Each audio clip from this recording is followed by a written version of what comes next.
Yo, what's up? How you doing? I'm Usher, and you're watching Billboard.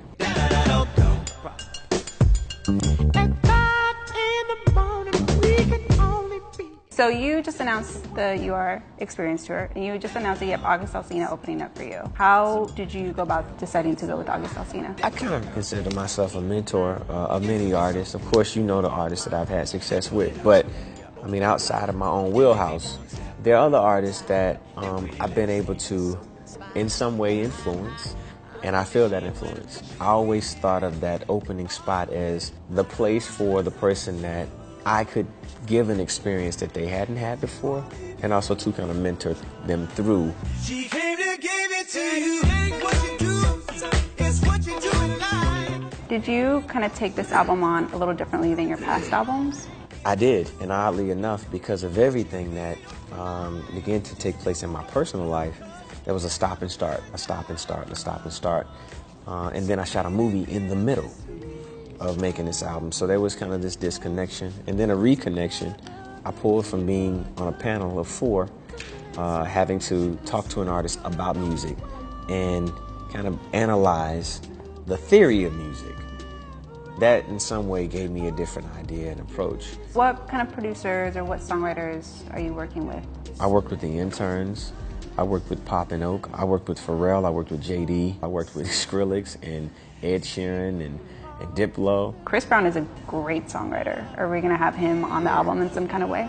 There is another record that we worked on for the album. You know, more than that, I think that just a relationship is great. The fact that we've been able to just build.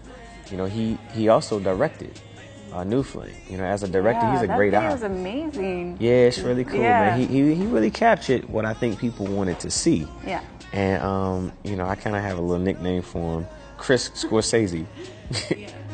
Baby, let's make what we got here last forever. For your 10-year anniversary of Confessions, a little earlier this year, we did an oral history, and I spoke to like Jimmy Jam and Terry Lewis and JD, and everyone kind of had the same story of like, you guys just sat there and had real conversations as to what was going on in your life. Looking back, it was great. It worked. It did work, yeah. What's great is that when you're going through shit, right, you don't know what to expect, and you don't know if you're going to make it out of it, man. It's like, this is so hard, but it'll prove to not have been as hard as you thought when you got into the other side of it. This album isn't about a specific topic or specific period of my life. I work on, 40 to 50 songs in making an album. Some of them may be finished, some of them may be a chorus, a hook, a bridge.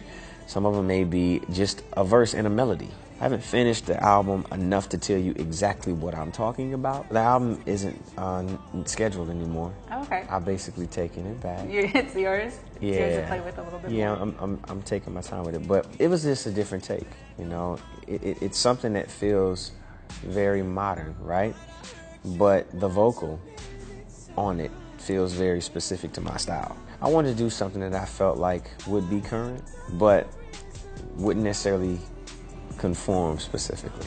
And really, ultimately, at the end of the day, all of this is just about having fun. You get in the studio, you go with what you feel, and that's it. I was the one who made you love me.